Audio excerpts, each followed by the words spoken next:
Welcome to Minuit Mystère. Ce soir, nous pénétrons au cœur paisible de St. Mary Mead, où Miss Marple preste un mensonge derrière un mouchoir tombé au confessionnal. Servez-vous une boisson chaude et que le mystère commence. La lumière du matin, filtrée par les lilas du presbytère, caressait le cimetière de St. Mary Mead, d'une douceur si paisible que même les pierres tombales semblaient baigner dans une quiétude domestique. La cloche de Saint-Édouard venait d'achever sa douce et régulière sonnerie pour l'office du matin, et un groupe de paroissiens se dispersa dans le murmure discret de ceux qui maîtrisaient depuis longtemps l'art de parler sans rien dire d'important. Les chapeaux scintillaient, les livres de cantiques se fermaient avec la douce assurance de l'habitude, et l'air était imprégné d'un léger parfum de cire à la lavande provenant des bancs. Tout paraissait parfaitement en ordre, à un détail près. C'est Madame Price Ridley qui en fait mention la première, baissant la voix comme si les haies elles-mêmes pouvaient entendre la conversation. « Quelqu'un a oublié un mouchoir au confessionnal », dit-elle à la femme du vicaire, les yeux plissés de plaisir plutôt que d'inquiétude. Et pas n'importe quel mouchoir bordé de dentelle, monogrammé et un peu humide. Le détail, telle une épingle jetée dans l'eau calme, se propagea dans le silence. En quelques minutes, l'histoire s'était enjolivée lorsqu'elle parvint chez le marchand de fruits et légumes. On disait que le mouchoir était taché de sang à la poste. Il était devenu le symbole d'une idylle secrète. Seule Miss Marple, flânant avec son sac de pommes, entendit la conversation avec ce léger hochement de tête pensif qui précédait toujours ses déductions les plus discrètes. Elle ne se précipita pas, comme d'autres l'auraient fait, pour examiner l'objet incriminé. Au lieu de cela, elle s'arrêta près du portail de l'église pour redresser un géranium fané et jeter un coup d'œil furtif vers le porche où se dressaient les confessionnaux, à demi dans l'ombre. « Un endroit bien étrange pour la négligence », murmura-t-elle, sans s'adresser à personne en particulier. Pour elle, la négligence était rarement de la pure insouciance. Elle trahissait généralement une préoccupation ou un sentiment de culpabilité. À midi, l'histoire s'était répandue comme une traînée de poudre dans tous les foyers et salons de la grande rue. Mademoiselle Hartnell, mécontente du sermon du vicaire sur le devoir moral, affirmait que seules certaines femmes portaient des mouchoirs en dentelle. Mademoiselle Weatherby, astiquant l'argenterie de son salon de thé, confie à une cliente avoir aperçu une inconnue à l'office du matin, une dame en gris, assise bien trop immobile. Et Madame Bantry, incapable de résister à la tentation d'ajouter une touche de dramatisation, assura au colonel Bantry, pendant le déjeuner, que toute cette affaire lui rappelait le scandale de Little Dillingham, où un vicaire avait disparu après avoir oublié ses gants sur la balustrade de l'hôtel. Miss Marple écoutait, poliment intéressée, mais ses pensées s'égarent. Les objets oubliés, songea-t-elle, avaient leur propre langage. Un gant pouvait plaider l'oubli, mais un mouchoir était plus intime, quelque chose tenu près du visage, doux de larmes ou de parfum. Abandonné dans un confessionnal, il suggérait à la fois la confidence et le secret. Cette juxtaposition heurtait son sens de la symétrie morale comme un accroc dans une dentelle fine. À 4 heures, elle prit le thé avec Madame Price Ridley et la femme du vicaire. La conversation fait le tour du village comme un chien poli qui court après sa queue. La femme du vicaire, soucieuse d'endiguer les commérages, fit remarquer que le mouchoir avait été déposé dans la sacristie pour la quête et que personne ne devait se livrer à des conjectures inutiles. « Des conjectures inutiles », rétorqua Madame Price Ridley, signifiant précisément le contraire. Pourtant, on ne peut s'empêcher de s'interroger. La confession est censée purifier l'âme, non souiller l'Église. Elle s'essuya les lèvres avec une serviette à la broderie suspecte. Miss Marple remua son thé. « Parfois, les gens souhaitent être découverts, » dit-elle d'un ton doux.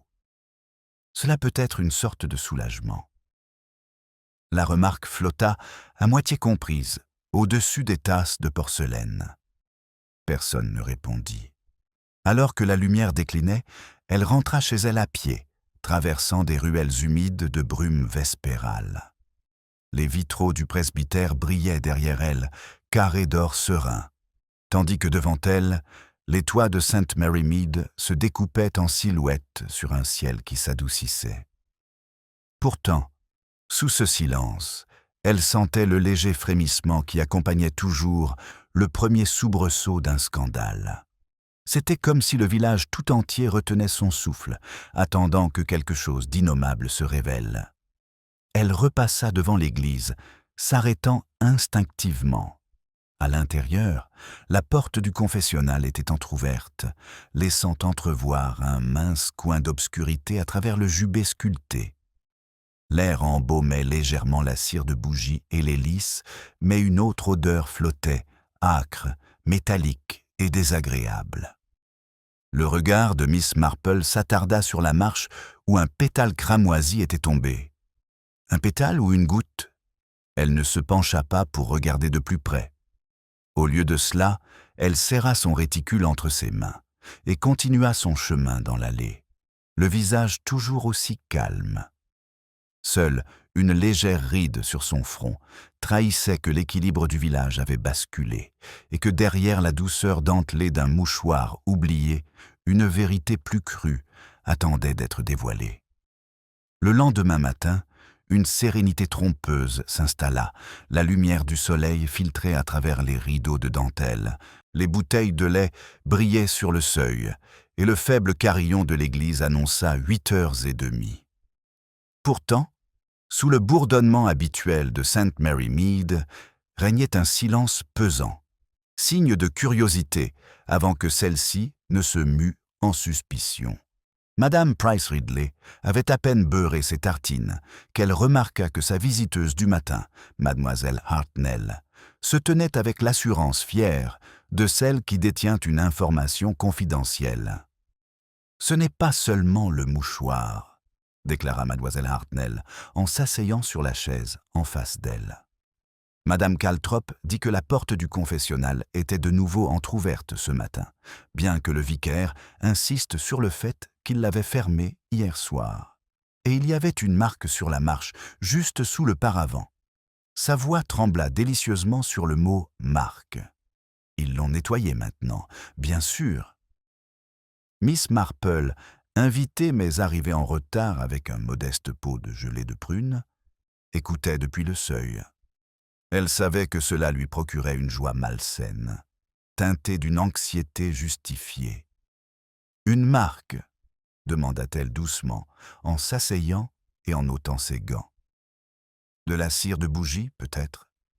On en voit parfois après avoir arrangé les fleurs. » Mademoiselle Hartnell sourit avec la douce pitié qu'on réserve à ceux qui ne s'inquiètent pas suffisamment. « Rouge, ma chère Miss Marple. La cire de bougie ne sèche pas en rouge. » Le silence qui suivit ces mots s'attarda comme un parfum. Madame Price Ridley, émue par la gravité de la situation, remplit à nouveau la tasse de son invité sans goûter la sienne. La bouilloire siffla, porteuse de promesses indicibles. À midi, les conjectures avaient largement supplanté les faits. À la poste, mademoiselle Wetherby se pencha par-dessus le comptoir et confia avoir vu la voiture de l'inspecteur Craddock passer devant le village. Il avait l'air sombre, à mon avis. Ce n'était pas une simple rumeur, cette fois. Le jeune télégraphiste, qui écoutait aux portes avec une innocence feinte, apporta la version révisée 1 heure plus tard. On a trouvé du sang dans l'église, du vrai sang, et la police garde le silence. À l'heure du thé, ce sang avait fait place à un corps, mais personne ne savait à qui il appartenait. Miss Marple passe l'après-midi dans son jardin à tailler les rosiers fanés et à réfléchir. Elle avait elle-même aperçu la voiture de l'inspecteur Craddock, même si son expression n'avait pas été plus sombre que d'habitude. Pourtant, le mouchoir lui restait en tête comme une note lancinante. La dentelle et le lin l'avaient toujours fasciné, non pour leur beauté, mais pour leur fragilité. On pouvait tirer sur les fils, défaire les motifs, la moindre déchirure semant la ruine au cœur même de la perfection. Elle avait connu une jeune mariée qui avait brodé ses initiales sur son trousseau et qui, plus tard, avait brûlé chaque pièce lorsque la tromperie de son époux avait été découverte. On laisse des traces de soi, même dans ce qu'on tente de jeter.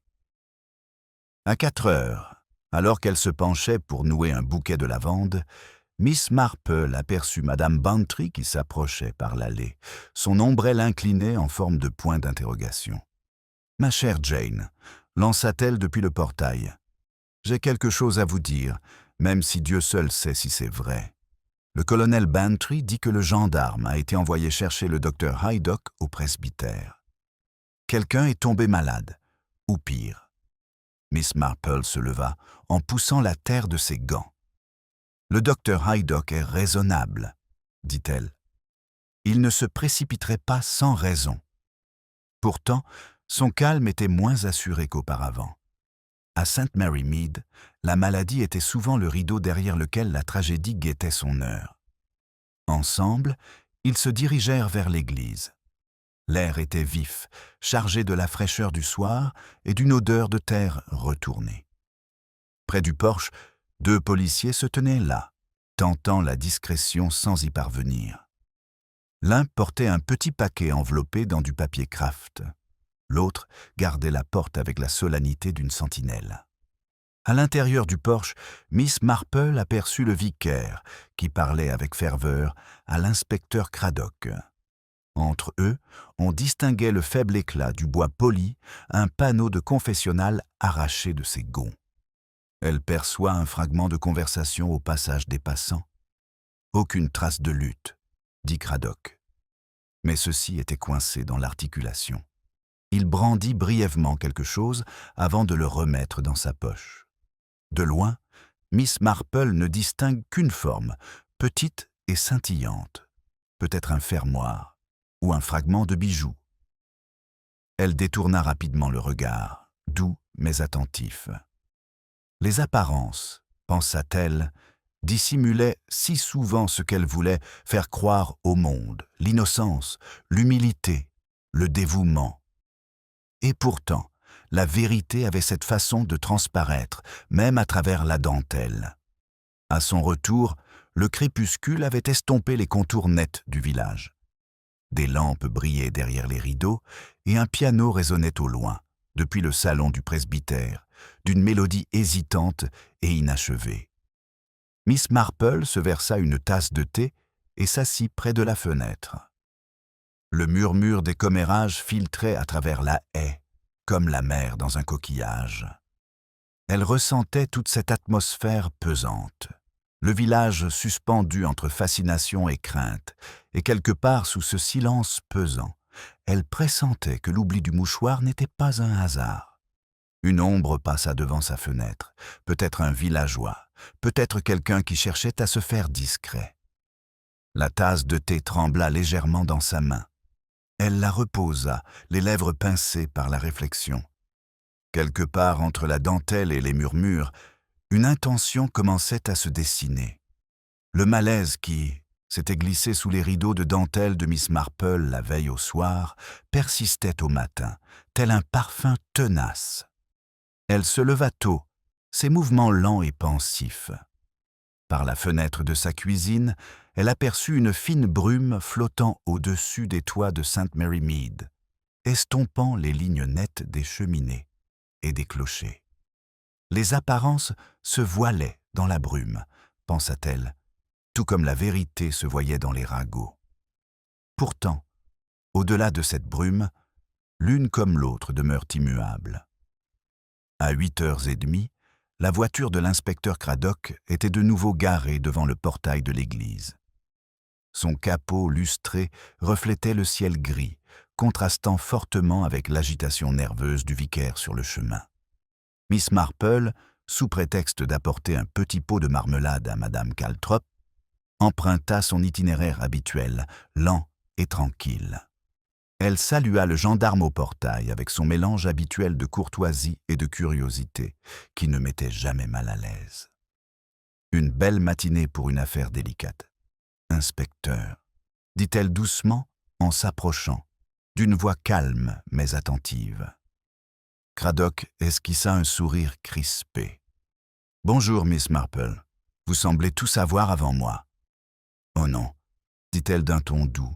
« Je n'écoute que ce que les autres insistent à dire. » Son regard se porta vers la porte de la sacristie.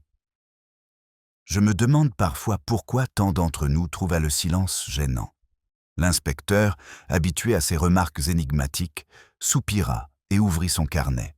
« Nous avons identifié la propriétaire du mouchoir, » dit-il. Du moins, le monogramme AC semble le confirmer. Madame Caltrop confirme qu'il ne lui appartient pas, ni à aucune des choristes, apparemment. Vraiment ? Miss Marple inclina la tête. Comme c'est gênant que cette lettre puisse convenir à tant de personnes. Émilie, Edith, Evelyne, Éléanore. Ce doit être un peu comme choisir le bon cantique en plein orage. Craddock laissa échapper un petit rire malgré lui. « Vous avez raison, madame. On verra ce que dira le docteur Haydock. Il a confirmé que la marque rouge n'était pas de la cire, mais du sang, même s'il n'y en avait pas beaucoup. Sans doute une coupure à la main ou un saignement de nez, mais c'est suffisant pour alimenter les ragots pendant 1 mois. » Le regard de Miss Marple s'attarda un instant sur la porte de l'église. « Une main coupée, » murmura-t-elle. « Une blessure si anodine, et pourtant, selon le moment où elle s'est produite, elle peut être lourde de conséquences. » Puis, comme si cette pensée n'avait aucune importance, elle sourit et souhaita le bonjour à l'inspecteur avant de poursuivre son chemin vers le presbytère. À l'intérieur, Madame Caltrop l'accueillit avec un soulagement visible. La femme du pasteur était pâle, les nerfs à vif à cause des sonneries incessantes du téléphone. « Jane, c'est terrible. On m'appelle de tous les coins de la paroisse. Quelqu'un a même demandé s'il fallait annuler la répétition de la chorale. » Elle raccrocha d'une main tremblante. « Et je n'y comprends rien. Qui laisserait quelque chose d'aussi personnel dans un endroit pareil ? Peut-être quelqu'un qui souhaitait avoir plus que les mots ne le permettaient, » dit doucement Miss Marple. Le cœur a parfois recours aux objets quand la parole ne suffit plus. Madame Caltrop la fixa du regard. « Vous voulez dire délibérément ?» Miss Marple ne fit ni signe de tête ni démenti. Elle sirota son thé et laissa le silence envahir la pièce. Un silence qui ne tarda pas à faire émerger un autre détail. « Il y avait une étrangère à l'église ce matin-là, » finit par dire Madame Caltrop. Une femme d'un certain âge, peut-être une 40aine d'années. Vêtue sobrement, mais simplement. Elle semblait en bonne santé, nerveuse. Elle a attendu après l'office, comme si elle espérait parler à quelqu'un. Mais quand je me suis approché, elle est partie. « A-t-elle laissé quelque chose derrière elle ?» demanda Miss Marple. « Nous n'avons rien remarqué à ce moment-là. » Madame Caltrop fronça les sourcils. Le sacristain trouva cependant la porte de la sacristie déverrouillée plus tard dans la soirée. Je lui dis que c'était probablement un oubli. Miss Marple semblait pensive. « L'oubli est rarement un oubli véritable, » dit-elle, reprenant ses propres propos de la veille. C'est souvent un souvenir déguisé. Elle quitta le presbytère peu après, descendant lentement l'allée. La journée s'était réchauffée, et le soleil, perçant la brume en rayons hésitants, dorait les feuilles. Près de l'épicerie, elle s'arrêta pour échanger quelques mots avec Miss Weatherby, qui disposait des pommes en vitrine. « Je suppose, » remarque Miss Marple, « que nous avons tous quelque chose que nous préférons cacher, comme un bleu sous un gant. » Mademoiselle Weatherby cligna des yeux. « C'est tout à fait vrai. Prenez Monsieur Sims, par exemple, le sacristain. Il était pâle comme un linge ce matin et évitait mon regard. Il a dit qu'il n'avait presque pas dormi. Non pas que je dise qu'il a fait quoi que ce soit de mal, seulement qu'il a changé depuis la venue de la police. » Miss Marple acquiesça, enregistrant l'observation avec une précision tranquille. Elle remercia Miss Weatherby et poursuivit son chemin, ses pensées tissant des liens entre ce qu'elle savait et ce qu'elle pressentait. Le mouchoir, le monogramme, la légère trace de sang, la femme nerveuse, autant de fils d'une trame qu'elle pouvait presque distinguer, si seulement la dentelle était tournée vers la lumière. Au seuil de son jardin, elle s'arrêta, jetant un dernier regard vers le clocher de l'église. La réponse se cachait quelque part entre ces pierres ancestrales, mais elle ne viendrait pas des seuls faits. Elle viendrait, comme toujours, de la logique singulière du comportement humain, de la façon dont la culpabilité se dissimule sous les apparences de la bienséance et la peur sous celle de la vertu. Un moineau s'envola brusquement de la haie, éparpillant des feuilles mortes sur le chemin. Les yeux de Miss Marple suivent son vol, son expression à la fois distante et attentive. « Tant de petits mouvements », murmura-t-elle, et l'un d'eux en dit bien plus long que les autres. Le bruissement des moineaux s'estompa dans l'air immobile, et le regard de Miss Marple s'attarda sur l'endroit où ils étaient partis, une légère réflexion perçant le coin de son œil. Le village s'animait plus bruyamment maintenant que le rythme des commérages avait pris une tournure significative. Lorsqu'elle arrive à la poste plus tard dans la matinée, elle put presque sentir le poids des spéculations collectives peser sur la vitre du magasin. À l'intérieur, Miss Weatherby se tenait derrière le comptoir, affichant une gaieté forcée. Deux dames, coiffées de chapeaux fleuris, chuchotaient près des boîtes de biscuits, leurs yeux se tournant furtivement vers le presbytère dès que la conversation s'interrompit. Une lettre glissa des mains de l'une d'elles, et Miss Marple se pencha délicatement pour la ramasser. Une petite politesse habituelle qui lui laissait le temps d'écouter. « Je vous le dis, » murmura l'une des femmes. « S'il y a eu du sang, c'est que quelqu'un a dû être blessé. Et qui a fermé l'église en dernier ce soir-là? Le sacristain, n'est-ce pas? Monsieur Sims ?» L'autre pinça les lèvres. « On dit qu'il n'est pas bien. Le trac. On pourrait croire que l'employeur d'un homme d'église saurait garder son sang-froid. » Miss Marple remit la lettre dans la main de son propriétaire et sourit avec bienveillance, son visage exprimant une douce innocence. « Monsieur Sims a traversé une année difficile, le pauvre, » dit-elle doucement. « La maladie de sa femme doit encore le peser. » Elle prit son paquet de thé, leur souhaita le bonjour et retourna sur la place. Le sacristain, en effet, fut au centre de toutes les conversations ce jour-là. Miss Marple l'aperçut peu après, debout, l'air gauche, près de la grille du cimetière, sa casquette à la main, tandis que l'inspecteur Craddock s'entretenait avec le gendarme. Il avait l'air d'un homme sur le point d'être jugé.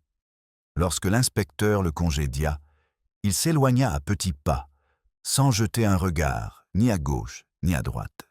C'est alors que Miss Marple remarqua sa main droite soigneusement bandée, un bandage certes ancien, mais dont les bords étaient légèrement jaunis. Plus tard, lorsque l'inspecteur vint lui rendre visite à son cottage, une visite de courtoisie qui n'en était pas moins délicate, Miss Marple l'attendait, sa broderie posée à côté. Craddock avait depuis longtemps appris que prendre le thé avec Miss Marple était autant une question qu'un moment de réconfort. « Je vois que cela vous intéresse beaucoup, » dit-il en esquissant un sourire tandis qu'il acceptait la coupe.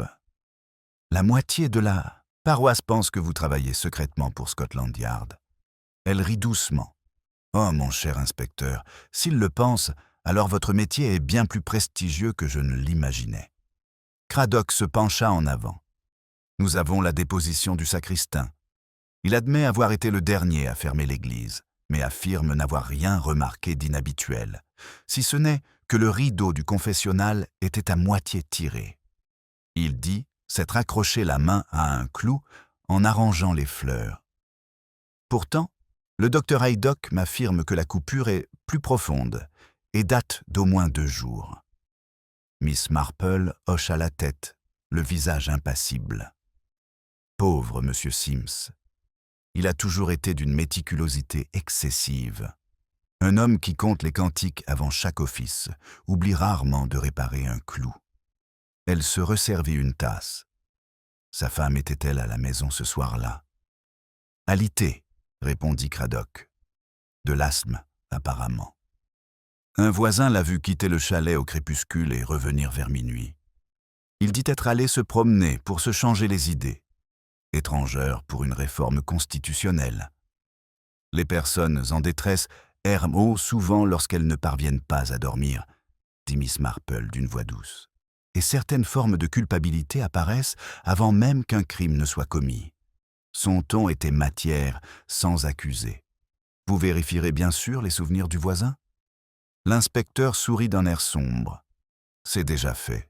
Elle est du genre bavarde, elle aussi. La moitié de son récit est du pur fantaisiste. Pourtant, quelque chose chez cet homme me met mal à l'aise. Le regard de Miss Marple s'adoucit. Ce n'est peut-être pas lui qui vous trouble, mais la perfection du tableau qu'il dresse. Les tableaux parfaits dissimulent rarement la vérité avec sérénité. Craddock l'observa un instant, puis referma son carnet. « Vous feriez une excellente détective, Miss Marple. »« Oh non, » dit-elle avec un léger sourire malicieux. « Je ne remarque que les petites choses que les autres négligent. La façon dont le chagrin se dissimule derrière de petites attentions ou la légère odeur de lavande qui émane de la culpabilité quand on s'efforce trop d'être irréprochable. » Après son départ, un silence pesant s'installa dans la pièce. Dehors, le son des cloches de l'église annonça à midi un écho de cette même quiétude si récemment troublée. Miss Marple reprit sa couture, bien que son aiguille s'arrêtât parfois, comme prise de réflexion. Le motif qu'elle brodait, une petite fleur blanche au cœur cramoisi, lui parut soudain trop symbolique pour être ignoré. Alors que le crépuscule approchait, elle vit de nouveau M. Sims passer devant son portail, sa casquette rabattue sur la tête. Il s'arrêta un instant, comme pour parler, puis reprit son chemin en l'apercevant à la fenêtre. Les épaules voûtées, sa main bandée serrait un petit objet, peut-être un chapelet, peut-être une clé. C'est le geste, plus que l'objet, qui attira son attention, le rythme anxieux de son pouce qui le caressait, comme celui d'un homme qui énumère des raisons ou des regrets. La cloche de l'église sonna l'Angélus, solennelle et pure sur le ciel du soir. Miss Marple posa son ouvrage et contempla le clocher, l'air pensif. Le village commençait à désigner son coupable, comme toujours, mais elle avait appris depuis longtemps que la certitude collective était souvent le plus grand des déguisements. Le soir tomba sur St. Mary Mead d'un calme trompeur, de celui qui laisse présager une paix intérieure là où il n'y en a pas. Miss Marple, assise près de sa fenêtre, les mains jointes, resta immobile tandis que le dernier carillon de l'église s'évanouissait dans l'obscurité. Au-delà de la haie de son jardin, les pas du sacristain s'éloignèrent, emportant avec eux le fragile équilibre moral du village. Pourtant, Miss Marple savait que même lorsque la surface semblait de nouveau lisse, quelque chose s'agitait toujours sous le faible courant de vérité, attendant le moment propice pour faire surface. Elle se leva enfin, alluma sa petite lampe de lecture et prit dans le tiroir un carnet qu'elle utilisait rarement. Il contenait non pas des faits, mais des impressions, des expressions de gens qui parlaient, des silences étranges, de petites incohérences qui, encore, ne formaient aucune histoire. Elle tourna la dernière page où elle avait écrit seulement 2 mots, intention de dentelle. Cette phrase m'intrigue elle-même. Elle lui était venue à l'esprit en observant M. Sims franchir le portail, le mouvement de sa main blessée étrangement, comme si la blessure avait un but précis. Elle souligna les mots une fois de plus, puis referma le carnet. On frappa à la porte, interrompant ses pensées. Lorsqu'elle ouvrit, elle trouva Madame Caltrop, pâle et essoufflée, son châle jeté à la hâte sur ses épaules. « Jane, » murmura-t-elle, « je n'aurais pas dû venir, mais je ne peux pas me reposer. Il y a quelque chose que je dois te montrer. » Sans hésiter, Miss Marple prit son manteau. Elles marchèrent ensemble à travers les ruelles éclairées par les réverbères en direction du presbytère, les ombres des haies glissant sur la route comme des nuages lents. La femme du vicaire parlait par bribes, s'excusant, hésitante, craignant de se perdre dans ses pensées. Ce n'est qu'une fois arrivée au bureau du presbytère qu'elle récupéra l'objet. Elle portait un morceau de papier plié, légèrement froissé, avec une petite tache cramoisie sur le bord. « C'était dans le registre paroissial », dit Madame Caltrop d'une voix tremblante. « Je ne l'ai trouvé que cet après-midi en préparant les comptes. J'ai cru que c'était une liste pour le bazar, mais quand je l'ai ouvert, Miss Marple déplia le papier avec précaution.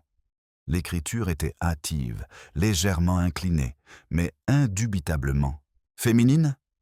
Pardonnez-moi, je voulais parler, mais le courage m'a manqué. Si l'on retrouve le mouchoir, dites à UC de garder espoir. » Sous les mots se trouvait une simple croix, tracée d'une main tremblante. « EC », murmura Miss Marple. Encore le monogramme. Madame Caltrop joignit les mains. On dirait un message, n'est-ce pas? Mais à qui était-il adressé? Et de qui? Je ne connais aucune autre personne chargée de l'éducation dans la paroisse, à part mademoiselle Emily Carroway, et elle est absente depuis 3 mois. Miss Marple leva brusquement les yeux. « Carroway », répéta-t-elle doucement. « Ce nom me dit quelque chose, son frère avait été vicaire, si je me souviens bien. »« Oui, il y a des années, » dit Madame Caltrop. « Il est mort au service de l'étranger. La pauvre Émilie ne s'en est jamais vraiment remise. Elle a séjourné quelque temps chez les Sims avant de déménager dans un cottage près de Much Benham. » Miss Marple plie soigneusement le papier. Un geste aimable. Monsieur Sims est un propriétaire plutôt consciencieux, si je me souviens bien. Madame Caltrop cligna des yeux. « Comment donc, Jane, tu ne crois pas ?» L'expression de Miss Marple était sereine. « Je ne pense encore à rien. Mais il est parfois intéressant d'observer le point de rencontre entre compassion et culpabilité. » Le vicaire entra alors, surpris de trouver les 2 femmes si absorbées. Il insista pour envoyer le billet à l'inspecteur Craddock dès le lendemain matin, malgré les craintes de Madame Caltrop que cela ne provoque un scandale. « Si ce n'est rien, nous aurons éveillé des soupçons injustifiés, » s'inquiéta-t-elle. Miss Marple se contenta de sourire. « Ma chère, les soupçons ne s'éveillent pas aussi facilement que la vérité ne se dissimule. Tout est question de mobile. » Plus tard dans la nuit, de nouveau seule, Miss Marple plaça le papier sous sa lampe. Elle remarqua quelque chose que Madame Caltrop n'avait pas remarqué, de légères marques au verso, traces d'un autre instrument d'écriture. Elle approcha le papier de la flamme et lut l'impression inversée de confession, mercredi 37. La netteté des lignes lui parut en contradiction avec le message tremblant. C'était un acte prémédité, non impulsif. Elle ressentit un frisson de compréhension, non pas de peur, mais de certitude. Celui qui avait écrit le billet l'avait fait à la hâte, mais sur un fondement préparé d'avance. Le confessionnal n'avait pas été un refuge, mais un rendez-vous. Le mouchoir, un gage. Et le sang, peut-être, le prix d'une conscience trop fragile pour le mensonge. Dehors, le village baignait dans le calme immuable du clair de lune, les toits argentés, les fenêtres closes. Quelque part, une horloge sonne à minuit. Miss Marple replia le billet et le rangea dans son carnet, son esprit s'efforçant de résoudre l'énigme, non par les faits, mais par l'émotion. La pitié commençait à se dessiner, une pitié qui précédait toujours la vérité. Alors qu'elle soufflait la lampe, un léger bruissement parvint du jardin en contrebas, le bruit de quelqu'un se déplaçant prudemment entre les lauriers. Miss Marple resta immobile, à l'écoute. Une brindille craqua, puis le silence. Qui que ce soit est parti avant qu'elle n'atteigne la fenêtre, mais le portail grinça une fois sur ses gonds, comme pour marquer son départ. Elle scruta l'obscurité et sentit, avec une certitude tranquille, que quelque chose de quelqu'un était venu la chercher, non pas elle, mais le mot qu'elle gardait désormais précieusement. Le grincement du portail résonna encore aux oreilles de Miss Marple, tandis qu'elle resserrait son châle. Sa petite chaumière, d'ordinaire un havre de paix et de réflexion, semblait chargée d'une tension inhabituelle, comme l'air avant l'orage. Elle alluma une bougie, non par peur, mais par habitude la lumière, pensait-elle, maintenait la conscience éveillée. Sur la cheminée, l'horloge avançait inexorablement vers 1 heure, chaque seconde étant une invitation à la patience. Quelqu'un était venu dans son jardin chercher ce qu'il ne fallait pas chercher dans l'obscurité, et cela seul lui révélait la valeur du billet. La question était quel secret cachait-il? À l'aube, elle était déjà en route. Miss Marple ne se pressait jamais, mais sa réflexion était toujours réfléchie. Elle enveloppa soigneusement le billet et le glissa dans son réticule avant de se diriger vers le village. La brume s'accrochait aux haies, adoucissant les formes des chaumières comme des aquarelles. Seule l'église se détachait nettement sur le ciel pâle, sa flèche perçant le brouillard comme une question morale qui refusait de s'estomper. Le sacristain, M. Sims, était déjà là, tâtonnant avec la clé à la porte de la sacristie. Il sursauta en la voyant. « Bonjour, madame », balbutia-t-il. « Vous êtes partie tôt. Je trouve les premières heures du jour particulièrement instructives, » répondit gentiment Miss Marple. « On remarque les petites choses avant que le monde ne les efface. J'espère que votre main guérit bien. » Il baissa rapidement les yeux. « Un peu raide encore, » murmura-t-il en rangeant son téléphone derrière son dos. « Mais rien de grave. »« Ah !»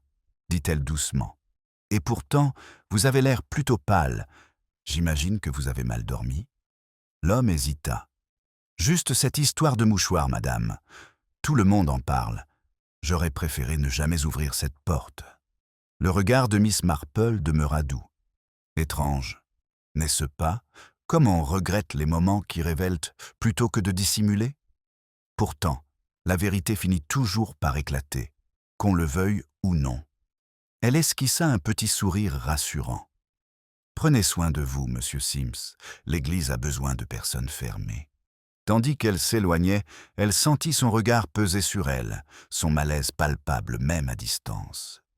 Ce n'était pas de la culpabilité qu'elle y lisait, mais une terreur, celle qui naît d'un savoir inavouable.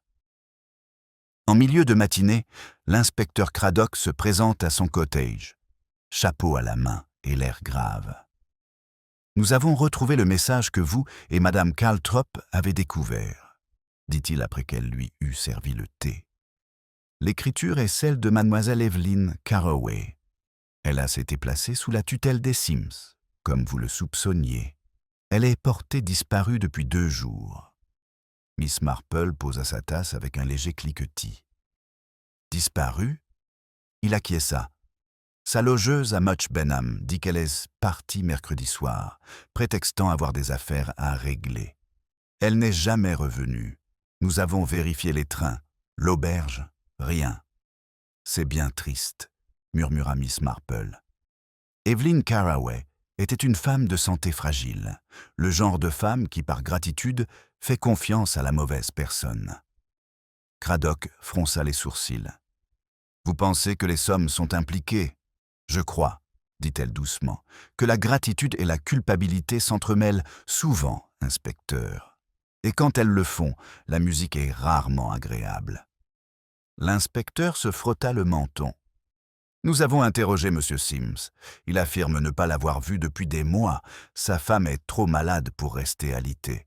Bien que le docteur Haydock pense que son état nerveux s'est aggravé depuis hier. Elle ne laisse entrer personne d'autre que lui dans sa chambre. » Miss Marple regarda par sa fenêtre, où la lumière du soleil filtrait à travers les rideaux de dentelle. « La maladie peut être un refuge bien commode, » dit-elle doucement. « On peut s'y cacher aussi facilement que derrière la foi. » Craddock soupira. « Vous avez le don de compliquer les choses simples, Miss Marple. »« Oh non !» répondit-elle, avec une pointe d'humour. « Je vois simplement comment les choses compliquées se font passer pour simples. » Quand il est parti, Elle se dirigea vers son bureau et retira une fois de plus le mot. La légère empreinte « Confession, mercredi 17h30 » lui revint en mémoire. C'était le soir où Mademoiselle Carroway était venue à St. Mary Mead. Si elle avait organisé une rencontre, alors quelqu'un avait répondu à son appel. Et quiconque s'était faufilé parmi les lauriers la nuit dernière craignait ce qu'elle avait pu laisser derrière elle. Cet après-midi-là, Miss Marple se rend au cottage des Sims, sous prétexte d'apporter de la soupe. Madame Sims était allongée, calée sur des oreillers, le visage pâle comme du lin, les mains tordant le drap avec une précision fébrile. « Vous êtes gentille, Miss Marple », murmura-t-elle d'une voix à peine audible. « J'ai passé de très mauvaises nuits. Les cloches m'empêchent de dormir. Cela doit être pénible. » Dit doucement Miss Marple. « Vous arrive-t-il de rêver de l'église ? Beaucoup le font, lorsqu'ils habitent tout près. » Les lèvres de Madame Sims tremblaient. « Je l'entends, parfois en rêve. » Evelyne priait. Ses yeux s'écarquillèrent, puis elle se précipita vers la porte. « Je n'aurais pas dû dire ça. » Miss Marple déposa délicatement la soupe. « Les prières prennent bien des formes, Madame Sims. Certaines sont récitées à voix haute, d'autres simplement mémorisées. » Elle se leva en lissant ses gants. « Vous devez vous reposer. La peur est une compagne épuisante. » En sortant, elle jeta un coup d'œil à la petite remise près du jardin, une humble construction de planches usées et d'un loquet cassé. Quelque chose de blanc flottait à l'entrée, un morceau de tissu accroché au bois. Elle s'approcha silencieusement. C'était un morceau de dentelle déchiré, fin et familier, dont le bord était noirci par du pourpre séché. Miss Marple le plia dans son mouchoir et regarda de nouveau vers le cottage. Par la fenêtre, elle vit Madame Sims qui la regardait, immobile comme une statue, les yeux grands ouverts, exprimant une émotion oscillant entre terreur et soulagement. Le vent se leva sur le cimetière, emportant avec lui le faible son d'une cloche, bien qu'aucun office ne fût prévu. Miss Marple se tourna vers le son, le visage impassible. Quelque part, elle sentait qu'une confession avait été interrompue et que l'âme qui l'avait entamée attendait encore d'être libérée. Le son sourd de la cloche invisible s'estompa dans le silence, laissant l'air étrangement tendu, comme si le son lui-même avait choisi de se retirer. Miss Marple resta immobile un instant près du portail des Sims, la main posée délicatement sur le morceau de dentelle qu'elle avait glissé dans sa poche. Les fils étaient cassants, usés par le temps et la peur même à travers son gant. Elle sentait la raideur du sang séché. Quelque chose dans ce silence lui parut anormal. St. Mary Mead n'était jamais vraiment silencieux. Il y avait toujours des enfants qui criaient, des bouilloires qui sifflaient, des oiseaux qui gazouillaient dans les haies. Pourtant, à cet instant, le village semblait retenir son souffle. Lorsqu'elle atteignit la place, le silence avait laissé place à l'agitation. Madame Price Ridley parlait à un petit groupe de voisins, la voix plus aiguë que d'habitude. « C'est terrible, absolument terrible. Ils ont trouvé quelque chose près de la vieille toile de carrière, déchirée et tachée. L'inspecteur Craddock a envoyé des hommes fouiller. Les mots lui parvenaient comme le vent. Aussitôt, la moitié de la paroisse oublia ses courses et accourut dans cette direction, la curiosité dissimulée sous un vernis de compassion. Miss Marple ne suit pas le pas. Elle poursuit sa route vers le presbytère d'un pas mesuré, son esprit tissant déjà les impressions de la journée en un récit cohérent. Arrivée sur place, elle trouva le vicaire près du portail, chapeau à la main, le visage blême sous le poids d'une connaissance qu'il n'avait pas souhaitée. « Ah, Miss Marple, dit-il à voix basse, j'allais justement vous l'envoyer. Il semblerait qu'il y ait eu une découverte. » Elle inclina la tête, le visage impassible. « J'ai déjà entendu des rumeurs, monsieur Caltrop, mais les rumeurs avancent souvent la vérité. » Il hésite. L'inspecteur Craddock pense qu'ils ont retrouvé le châle de mademoiselle Carroway, près du chemin de la carrière. Le sol présentait des traces de mouvements importants. Il est allé vérifier par lui-même. Un léger soupir lui échappa. « Ça commence à prendre forme définitive », murmura-t-elle. Et pourtant, on ne sait jamais si une découverte est source d'illumination ou de distraction. Elles marchèrent ensemble vers le chemin, où un agent de police interdisait désormais l'accès aux curieux. Le regard de Miss Marple parcourut le sol, remarquant les ornières laissées par la voiture de police et une seule série d'empreintes de pas qui le traversaient, légères, délibérées, presque délicates. Cette vision réveilla en elle un souvenir, un geste peut-être, ou la façon dont Madame Sims avait tordu ses draps de ses doigts blancs. La peur pouvait faire disparaître l'esprit bien avant que le corps ne suive. Avant la tombée de la nuit, Craddock regagna le village, les bottes couvertes de boue. Il se rendit directement au presbytère, où Miss Marple l'attendait près de la cheminée, une tasse de thé refroidissant à côté d'elle. « Vous avez raison », dit-il sans préambule. « C'est le châle de Miss Carroway. Pas de corps, mais des indices laissent penser à une lutte près de la carrière. Nous avons bouclé le secteur. Ce que je ne comprends pas, c'est pourquoi elle s'y serait rendue. » Miss Marple contempla pensivement le feu. « On se laisse souvent guider par ses souvenirs, inspecteur. La carrière était autrefois le lieu où la paroisse organisait ses fêtes d'été, bien avant votre époque. Il y a quelque chose de poétique, voire de tragique, à retourner sur les lieux de son bonheur quand le courage nous abandonne. » Il fronça les sourcils. « Tu crois qu'elle s'est suicidée ? Je crois que le désespoir imite parfois la confession. Mais ici, c'est décousu, non pas l'acte de quelqu'un qui cherche la paix, mais celui de quelqu'un interrompu avant de l'atteindre. » Craddock se frotta la tempe. « Nous allons de nouveau interroger les Sims. Le récit du mari est truffé d'incohérences. » Miss Marple hocha la tête distraitement. « Oui, mais les trous peuvent être utiles s'ils laissent bas passer la lumière. Dites-moi, avez-vous remarqué si la chambre de Madame Sims donne sur l'église ?» Il a cligné des yeux. « Je ne me souviens pas. Elle disait que les cloches l'empêchèrent de dormir. » Poursuivit doucement Miss Marple. « Étrange, quand on sait que la tour est orientée dans la direction opposée. On se demande bien ce qu'elle entend ou imagine. » Avant qu'il puisse répondre, la porte s'ouvrit brusquement et Madame Caltrop entra, essoufflée. « Inspecteur, il y a eu un autre problème. Le coffre-fort du presbytère a été forcé. Il ne manque qu'une chose dans le registre paroissial. » Craddock se redressa. « Quand ? » ?»« Il y a moins d'une heure. Nous venons de le découvrir. » Miss Marple se leva, les yeux brillants d'une lueur qui pouvait être de la tristesse ou de la compréhension. « Ah !» dit-elle doucement. Alors le voleur chercha à effacer non pas l'argent, mais la mémoire. L'inspecteur la fixa du regard. « Vous voulez dire, le registre contenait le mot trouvé par Madame Caltrop, interrompant doucement Miss Marple.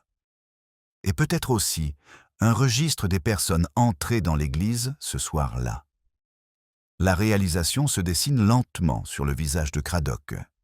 Alors quelqu'un sut que nous avions trouvé le message. « Oui, » répondit-elle. Et il craignait ce que l'écriture pourrait révéler si on la comparait de trop près. La culpabilité laisse des traces, même sur le papier. Le silence retomba dans la pièce, hormis le faible crépitement du feu. Dehors, la pluie commença à tomber, d'abord doucement, puis plus régulièrement, tambourinant contre les vitres comme le pouls régulier du temps. Miss Marple se tourna vers la fenêtre, observant les gouttes d'eau glisser les unes sur les autres le long du verre. « Le mal, » dit-elle après une pause, « est rarement spectaculaire dans de tels lieux. Il se cache aux petites heures du matin, entre la confession et le pardon. » Craddock la regarda gravement. « Vous croyez que quelqu'un ici sait ce qui s'est passé ? » ?»« Oh, inspecteur, » répondit-elle avec son doux sourire habituel. « À St. Mary Mead, tout le monde sait quelque chose. La difficulté est de les persuader de distinguer le vrai du faux. Une rafale de vent fit claquer la porte, et au loin, un chien se mit à hurler. Le regard de Miss Marple se porta sur la ruelle obscure, où une silhouette solitaire se déplaçait sous un parapluie, s'arrêtant un instant avant de disparaître dans l'ombre. Elle observa jusqu'à ce que le dernier mouvement s'éteigne. La pluie s'intensifie en un murmure constant contre les vitres du presbytère, effaçant la dernière trace de la silhouette qui avait disparu dans la ruelle. Miss Marple restait immobile, son reflet à peine visible dans la vitre, les yeux suivant les lumières floues au loin. L'inspecteur était parti organiser les recherches du registre disparu, mais elle demeurait où elle était, ses pensées tissant les fils d'une trame invisible. Pour la plupart, le vol du registre n'était qu'un acte de vandalisme pour elle. C'était une mise en scène, une diversion délibérée. Quelqu'un, elle en était certaine, était en train de ranger. Au matin, la tempête était passée, laissant le village délabré et à vif. Des flaques d'eau reflétaient le ciel pâle et l'odeur de terre humide, pure comme une confession, planait en surface, lourde en profondeur.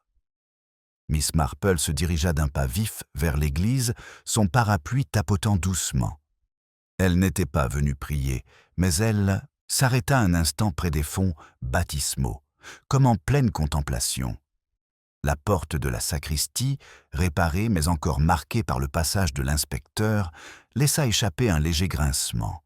À l'intérieur, des particules de poussière flottaient dans les faibles rayons de lumière, et l'air exhalait une légère odeur métallique qu'aucun produit de polissage ne pouvait faire disparaître. Elle examina le confessionnal, où le mouchoir était apparu pour la première fois. Le rideau de velours avait été remis en place, ses plis trop nets, comme si un ordre moral avait été rétabli à la hâte. S'agenouillant un instant, elle suivit du doigt les motifs sculptés sur le bois, la plus infime encoche, manquante là où une vieille charnière s'était usée. C'est là que ses doigts effleurèrent un éclat de quelque chose coincé au fond de la rainure. Elle le dégagea avec précaution, un fragment de fil, gris pâle, à peine plus qu'un murmure. Et pourtant, c'était suffisant. Non pas de la dentelle cette fois, mais de la laine, du genre de celle qu'on utilise pour la doublure des manteaux d'hommes. Elle glissa le fil dans sa poche et se releva d'un geste mesuré. Le fait de s'agenouiller lui avait confirmé ce qu'elle avait besoin de savoir. Le mouchoir avait été déposé là et non laissé tomber. Quelqu'un voulait qu'on le retrouve. Dehors, elle croisa le docteur Haydock, qui la salua avec la sollicitude vive de celui qui a l'habitude de soigner les maux aussi bien physiques que moraux. « Bonjour, Miss Marple. J'ai revu Madame Sims. Cette femme est au bord de la crise de nerfs. Dit-elle, mais c'est de la culpabilité sous un autre nom. Elle n'arrête pas de demander si l'Église va lui pardonner. » Miss Marple le regarda gravement. « Le pardon est rarement du ressort de l'Église, docteur. Il appartient à la vérité. » Il l'observa un instant. « Tu as l'air préoccupé. »« Juste un test, » dit-elle d'un ton doux. « Un petit test pour voir qui craint le plus d'être découvert. » Cet après-midi-là, elle invita quelques dames de la paroisse à prendre le thé Madame Price Ridley, Mademoiselle Wetherby, et, à la demande polie de Miss Marple, Madame Sims elle-même, amenée par le docteur pour la rassurer. Le salon, baigné par la lumière des lampes, embaume la bergamote et les biscuits à la cannelle. C'était le cadre idéal pour se sentir à la fois à l'aise et mal à l'aise. La conversation commença, comme toujours à St. Mary Mead, par le temps qu'il faisait, les petits mots et les hypocrisies du quotidien. Miss Marple sert le thé avec une précision délicate, le regard toujours attentif. « Quelle terrible histoire de registre !» dit-elle d'un ton badin. « On se demande bien qui a pu vouloir le faire disparaître. Certains craignent sans doute qu'il contienne des noms, des dates et des petites notes susceptibles d'être mal interprétées. » Madame Price Ridley renifla. La police trouvera bien assez tôt le coupable. Oh, je l'espère, répondit Miss Marple. Par exemple, celui ou celle qui est entré dans la sacristie cette nuit-là a forcément laissé des traces. On m'a dit qu'un fil en avait trouvé une toute petite, mais d'un gris indubitable. Un peu comme le tissu du manteau du dimanche de M. Sims.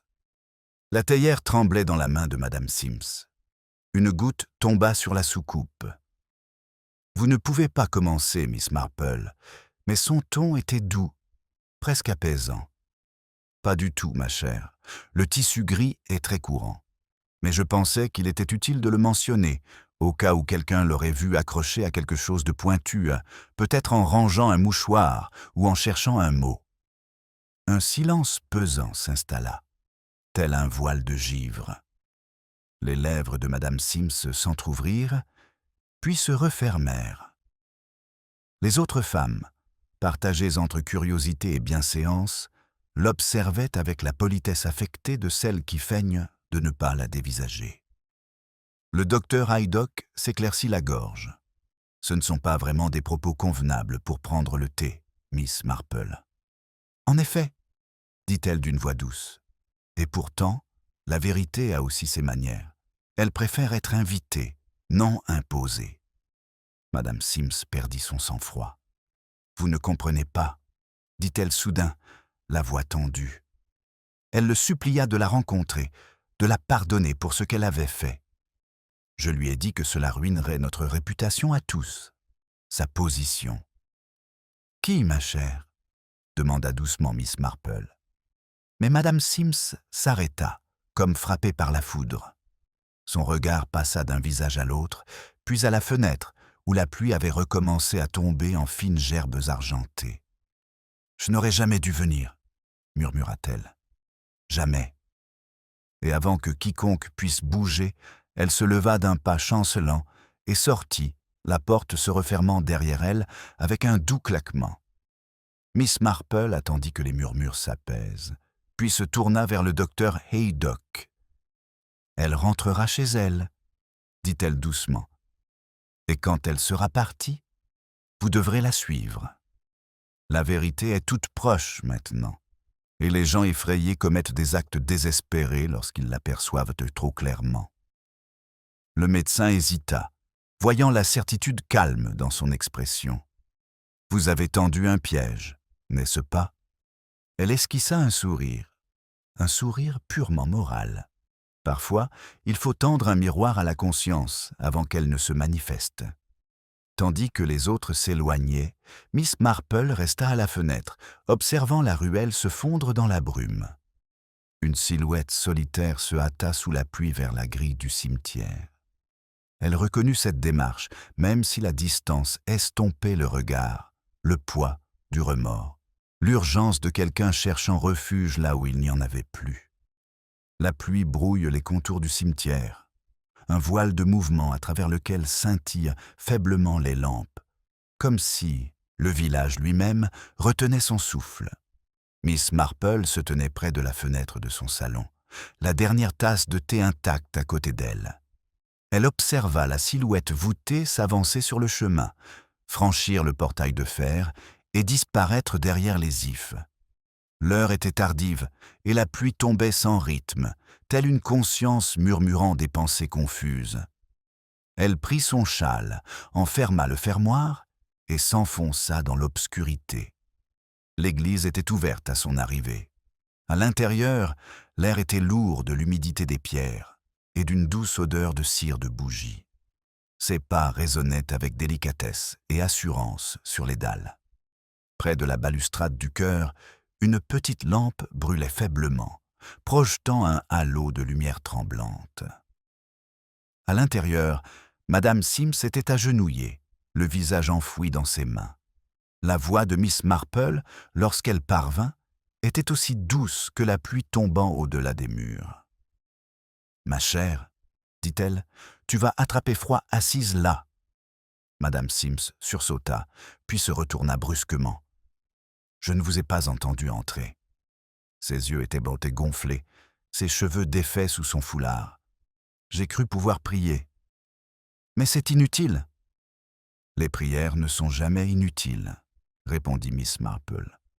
Elles sont seulement inachevées. Pendant un long moment, aucune des deux femmes ne parla. Seul le faible goutte à goutte du toit et le souffle du vent à travers les fenêtres venaient troubler le silence. Puis Madame Sims murmura « Vous savez, n'est-ce pas à propos d'Evelyn? Je sais que quelqu'un a eu peur, dit doucement Miss Marple. Peur d'une vérité qui pourrait ternir une réputation, peut-être celle d'un mari, peut-être la sienne. » Madame Sims s'agrippa à la rambarde du banc. « Il n'a jamais voulu me faire de mal, » dit-elle rapidement. Elle était revenue après tant d'années pour le revoir, pour lui dire qu'elle lui pardonnait. Il pensait qu'elle avait tourné la page, cette affection naïve. Mais lorsqu'elle en parlait, de ce qu'elle avait conservé, les lettres, la promesse, il perdit son sang-froid. Un instant seulement. Il la repoussa et elle tomba contre la marche. Sa voix s'est brisée. Ça ne devait pas se passer comme ça. Miss Marple s'approcha, le visage impassible. « Il vous a donc envoyé nettoyer le confessionnal, » murmura-t-elle, pour enlever ce qu'elle y a laissé. Madame Sims leva les yeux, effondrée. Il n'arrivait plus à réfléchir. Il y avait un peu de sang, mais suffisamment pour le paniquer. J'ai trouvé son mouchoir et le mot qu'elle avait écrit. Il m'a dit de les brûler, mais je n'y arrivais pas. Je me suis dit que si je les laissais là où on les trouverait, peut-être que quelqu'un comprendrait.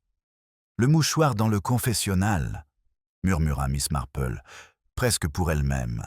Une supplique déguisée en péché. Madame Sims s'est mise à pleurer. Nous l'avons porté ensemble jusqu'à la carrière, pensant que personne ne le remarquerait. Il a dit qu'elle était rentrée chez elle par le dernier train. Mais l'expression sur son visage après, il n'a pas fermé l'œil depuis. J'ai prié pendant des jours pour que la pluie emporte tout. Miss Marple posa une main sur son épaule. La pluie n'efface jamais ce que la conscience conserve. Elle ne fait que rendre les contours plus nets. Une ombre se déplaça alors dans l'embrasure de la porte et les deux femmes se retournèrent. L'inspecteur Craddock s'avança dans la lumière, le visage grave. Il était entré discrètement. Comme elle s'y attendait, elle avait demandé au docteur Haydock de venir le chercher une fois parti. « J'en ai assez entendu, » dit-il. « Nous retrouverons le corps, Madame Sims. C'est terminé. » La femme s'affaissa sur le banc, ses sanglots étouffés par l'humidité. Craddock regarda Miss Marple, un regard interrogateur dans les yeux. « Vous saviez qu'elle viendrait ici. » « Elle n'avait pas le choix, » dit Miss Marple. « L'âme retourne toujours au lieu où elle s'est cachée. C'est là que le remords trouve sa place. » Il hocha la tête, puis se dirigea vers la porte, faisant signe aux gendarmes qui attendaient dehors. Lorsque le bruit de leurs pas s'estompa, Miss Marple reste là, le regard fixé sur la balustrade de l'autel. La bougie vacilla, sa flamme s'inclinant avant de se stabiliser à nouveau. Madame Sims murmura « Vous allez me trouver méchante. » Miss Marple esquissa un sourire. « Non, ma chère, la faiblesse n'est pas la méchanceté. Le monde est plein de gens qui font du mal sans le vouloir et de gens bien intentionnés qui agissent trop tard. » Alors qu'ils s'avançaient sous la pluie, l'aube commençait à percer les nuages, gris et fragiles, comme de la dentelle. Les hommes de l'inspecteur se dirigeaient déjà vers le chemin de la carrière, leurs lanternes oscillant comme de petites étoiles prudentes. Miss Marple s'arrêta à la grille, les regardant disparaître dans la brume. Derrière elle, la cloche de l'église sonna un coup unique et incertain, comme le son d'une fin, ou peut-être d'un commencement. Elle se tourna vers la ruelle, son châle serré contre elle, et ses pensées se posèrent non sur la culpabilité ou le châtiment, mais sur la pitié. Tout le mal commis l'avait été par peur, et la peur, elle le savait, était le péché le plus courant.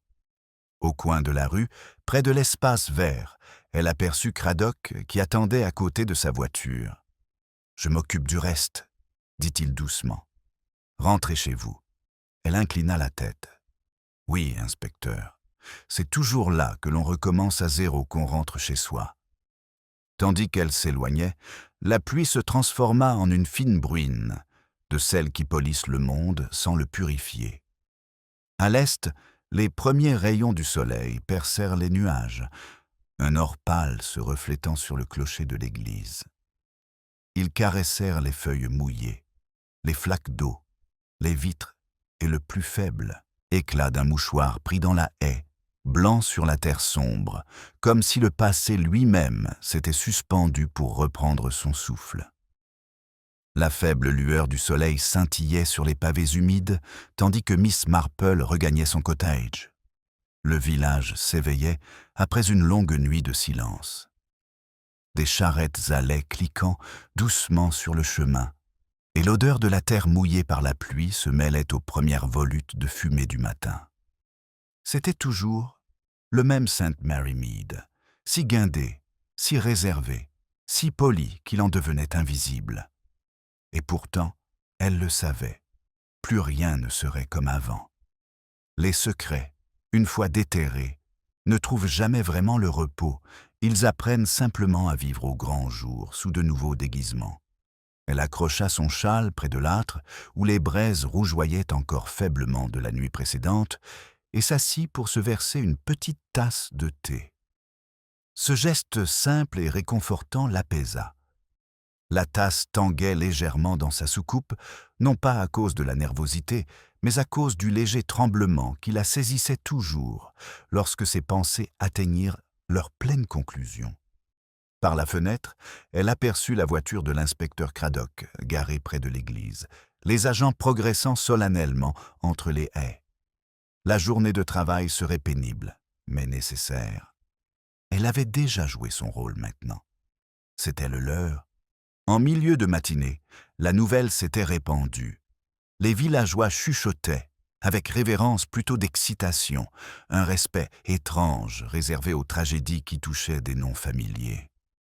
Madame Price Ridley déclara à qui voulait l'entendre qu'elle avait toujours soupçonné quelque chose d'étrange chez les Sims, tandis que mademoiselle Weatherby exprimait une sympathie teintée de satisfaction. Le vicaire, pâle et les yeux lourds, parla doucement lors de l'office du matin de miséricorde et de courage moral, bien que la plupart des fidèles fussent plus intéressés par l'identité de ceux qui avaient été vus en train de pleurer dans leur recueil de cantiques. Même la tragédie, songea mademoiselle Marple, doit trouver son chemin à travers le petit théâtre de la vie villageoise. Plus tard, l'inspecteur Craddock passa au cottage. Son chapeau était humide, son visage marqué par la fatigue, mais on sentait le soulagement dans sa voix.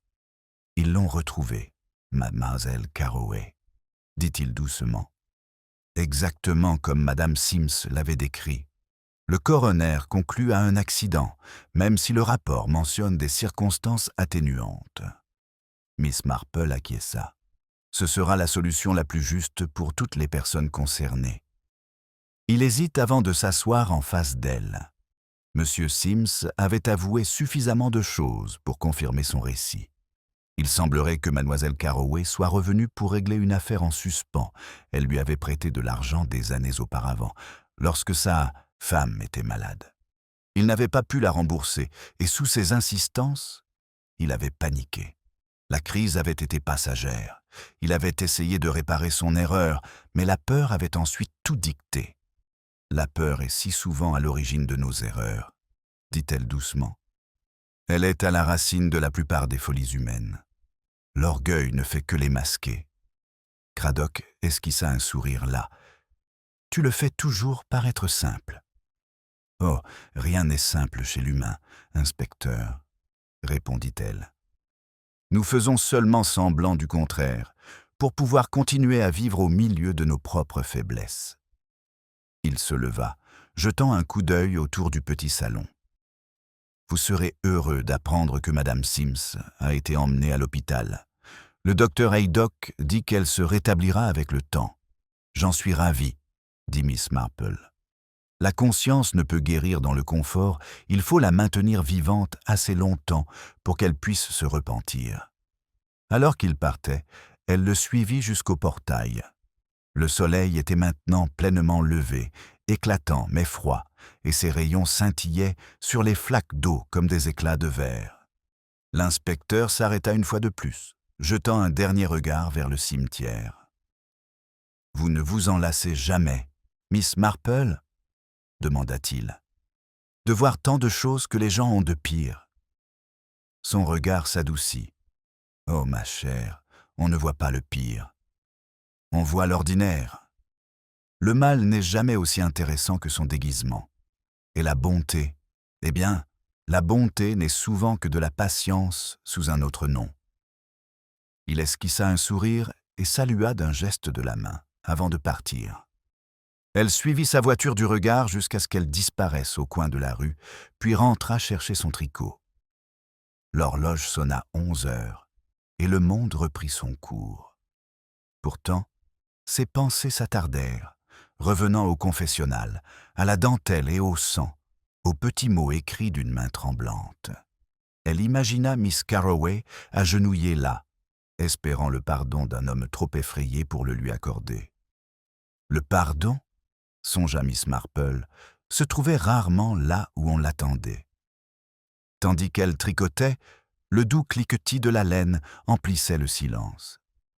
Le motif était un simple fil gris bordé de blanc. Cela lui rappelait le bout de fil qu'elle avait trouvé coincé dans le bois, le fil qui avait tout déclenché. Elle sourit légèrement à l'ironie de la situation. Cette même matière pouvait réchauffer ou dissimuler, selon les mains qui la manipulaient. Dehors, Madame Price Ridley passa en criant « Quelle terrible histoire, n'est-ce pas, Miss Marple ? Mais la vie continue !» Cette phrase, censée apporter du réconfort, lui parut l'épitaphe parfaite pour le village lui-même. « Oui, » dit doucement Miss Marple en entr'ouvrant la fenêtre. « La vie doit bien continuer ainsi. » Lorsque le dernier visiteur fut parti et que le soleil de l'après-midi inonda son salon de lumière oblique, Miss Marple se leva et contempla le clocher de l'église, pâle et luisant sur le bleu du ciel. Les cloches sonneront à nouveau dimanche, comme toujours, appelant le village à ses rituels de respectabilité. Elle parlait de pardon, mais non de peur, et personne n'évoquerait le mouchoir oublié au confessionnal, du moins pas à voix haute. Elle sourit, un sourire faible et entendu, puis ferma la fenêtre et posa son tricot. Au-delà des haies immobiles, un merle se mit à chanter, son chant clair et pur, comme si le monde avait décidé de ne retenir que sa plus belle image. Miss Marple écoutait, les yeux mi-clos, le visage serein. À tout ce qui avait été perdu s'ajoute quelque chose de plus précieux, le calme de la vérité, arraché à la confusion des cœurs humains.